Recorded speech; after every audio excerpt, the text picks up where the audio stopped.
the airline decided to steal a life raft from one of the 747s. They succeeded in getting it out of the plane, out of the hangar, and to their home. But on taking it for a float down a local river, they were quite surprised when a US Coast Guard helicopter appeared above them. The chopper was homing on the emergency locator, which was automatically activated when they launched the raft.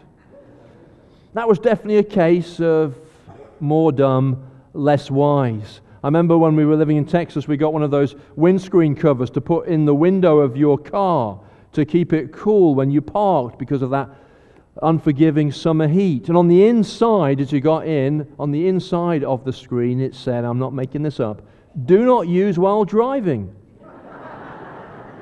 Clearly, somebody had made the mistake or done a dumb thing and driven with the screen still in. We do dumb things. Our series, Wisdom, has been a collective call. God, help us to be more wise and less dumb. There were two friends, they were traveling on a commuter train, and one of them kept yelling out in pain. His friend said, what's the matter? He said, it's my shoes. They're killing me. They're too small. His friend said, well, so why are you wearing them? He said, I'll tell you why. He said, my business is in debt to thousands of dollars. My partner has fled with all my savings. My daughter is about to marry a fool. My son has failed college 3 times. My wife nags me all the time. My football team is at their worst ever season, and my dog ignores me. So I tell you why I wear them, because when I take them off, I feel like $1 million. And it's interesting, the value that you put on certain moments, the value that you put on certain things, maybe it's just removing a pair of shoes after a hot day at the end of the evening in that favorite chair. What is it that you value most? We want to look at that and how we might be wise in knowing what is worth valuing and what is not. How do we judge a thing's true worth? In the Indiana Jones movie, Indiana Jones and the Last Crusade, he is on this quest for the legendary Grail, the one that they believed Jesus himself drank from at the Last Supper. It is believed it has healing properties. And in this short scene, Indiana is in the cave with all these chalices, all these shiny cups, and one of them is believed was the Christ cup. Which one did he choose? He chose poorly.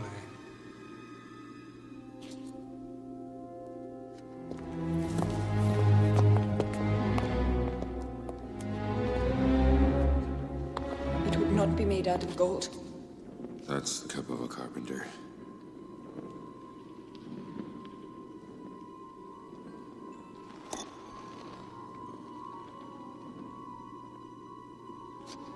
There's only one way to find out.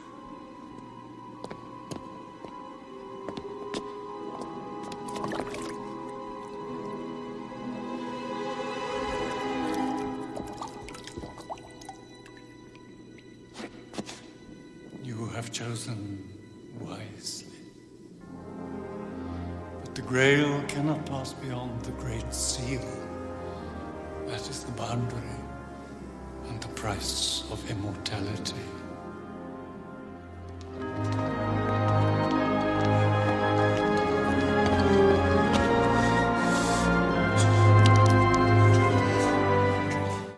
He chose wisely. He chose the carpenter's cup, plain and ordinary. Yet the modern age is that we have fallen too often for that which is shiny, disposable, and given that value, when that which is truly of great worth, we've somehow overlooked or rendered valueless. I read that a former barber of Elvis Presley sold a clump of Elvis's hair for $115,000. Hair is important, but not that much. Justin Timberlake, a half-eaten piece of French toast that belonged to him was sold on auction for $3,000. And even a piece of bubble gum chewed by Britney Spears went on eBay for $160. We've got our values confused. We need to restore the wisdom of God to know what is truly of worth. Robert Fulghum, who wrote the classic All I Need to Know, I learned in kindergarten, Told a story about it when his daughter was 7 years old and she gave him a little brown sack to take to work. And inside, he said, was 2 ribbons, 3 stones, a plastic dinosaur, a pencil stub, a tiny seashell, some used lipstick, 2 Hershey Kisses, and 13 pennies. I emptied the contents on my desk at work and chuckled at her possessions and then swept them into the waste paper basket. When I got home, she said, Daddy, do you have that bag? He said, no, I left it at the office. She said, those things are the things that mean most to me, that I play with, and I wanted you to play with them, and I want them back now. She saw me hesitate and tears began to well up in her eyes, and he said, I'll bring them back tomorrow, honey. As soon as she went to bed, I raced back to work. I emptied every trash bin until finally I found her bag of treasures. The crumpled sack, the ribbons, the 3 stones, the plastic dinosaur, the pencil stub, the 2 Hershey Kisses, the tiny seashell, and the 13 pennies. The next morning I sat down with Molly and she explained to me the story of every treasure in her bag. And then he ends the story by saying, to my surprise, she gave me the bag back to take to work again. And for several days this went on. And some days I would be given it and some days not. But I felt forgiven. It was never clear to me why I received it one day and not another. And eventually Molly turned her attention to other things. She grew up. She lost interest in our sweet game. She became a young lady and I still have the bag. It sits in my office as a reminder of a time when a dear child said to me, here, this is the best I have. Take it, it's yours. God treasures ordinary people. Though we may come plainly wrapped, though we to the world may not look much, but each one of us is precious to Him. And God said, here, have my best, my only son Jesus Christ. There was a man in Michigan and he heard that most accidents happen within 20 miles of the home, so he moved 30 miles away.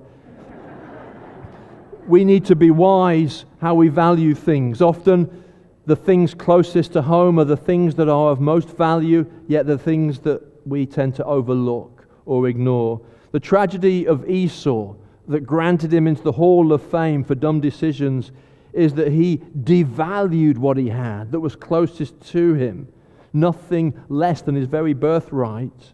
He failed to hold that in high esteem. How many times have we sort of failed to appreciate what we have, what is truly important?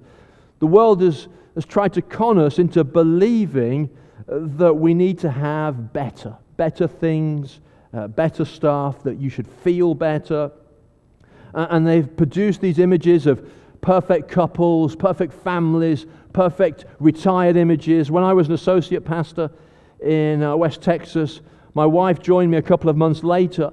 So I went to the store, Target, and I got a frame to put our family in the picture for when she would join us. But I couldn't find one for a while, so I thought, why not? I'll put this on the wall with the perfect children already in the frame that you get at the store. And it was quite amusing because several people thought these were our children, the perfect Hollywood. Our children are perfect. And then one day somebody went to Target to buy a picture frame and said, Pastor, your we have this relentless bombardment to go after something better, and this lie has taken us away from what we already have, and it devalues what we have. Genesis 25 is a story of Esau giving up his birthright for a bowl of cabbage, for a plate of coleslaw. He devalued his birthright to the tune of a $3 lunch because his birthright meant this. It meant a double portion of his father's inheritance. It meant over 2/3 of his father's possessions. It meant becoming the patriarch of the family, became the leader of, at that time, the most powerful tribe in that area, great influence and great power. And he foolishly gave it up for a bowl of cabbage. A man came home from a game of golf and his son said, Dad, did you win the golf? He said, Son, in golf it doesn't matter whether you win or lose. But I'll tell you this, I got to hit the golf ball more than anybody else. The scripture tells us sometimes it does matter. Sometimes it does matter whether we win or lose, because Esau lost. He lost the family property. He lost control over the family unit. He lost something even more important than all of that day that we might miss at first. You see, when he gave up his birthright, he gave up God's promise, first made to Abraham. And you see, when you look at Abraham, and God said to him, all the sand of the shore, I'm going to give you a people even greater than that. It's going to flow through you, and it's going to flow through Isaac, and it's going to flow through Esau, your grandson. And Esau gave up his place in salvation history because he was hungry for a bowl of cabbage. How many times, perhaps, have we lost something in the heat of the moment? A relationship, our reputation, our integrity. How many times have we said a rash word? Have we said something because we just were hungry? We were in a hurry. This is Esau's story. That for next to nothing, he gave up almost everything. Let us not go down that same path. You may not see something's true worth right now. You may not even know what actually has value until later in life, until we grow even mature in our faith, as Wayne reminded us. Agatha Christie, the great author, said, I married an archaeologist because the older I grow, the more he appreciates me. And the older we grow, the more things become valuable to us. Not stocks, not investments, not the market, but family, friends, our church. What do most people say on their deathbed? They say, I wish I'd spent more time at the office. I wish I'd spent more time making money. No, they say, I wish I'd spent more time with my family, with my friends. As a pastor, I have the honor of conducting funeral services, and when you meet the family, there's an obvious pride in that person's military achievements, their academic accomplishments, their offices they held in work. But when you ask the question, what was he like as a dad, as a mum, as a friend, that's when the family's eyes light up. That's when you hear that person was truly like. He always took mum out to lunch. She never forgot her birthday. He drove us everywhere, to every practice and every game. He was a devoted grandfather. Genesis 25 is a timely reminder that we should not be impulsively, foolishly driven by the moment, by the here and now. Because there are Jacobs who would deceive us. There are our emotions that get the better of us. There is a physical need that might devalue what we have. And the world promises that blessed are the popular, blessed are those who possess much, blessed are those who are proud. But that promise is fading and false. The Word of God says, blessed are those who value others above themselves. Blessed are those who forgive. Blessed are those who are forgiven, who are humble, who value the eternal things. That promise is true and always will be.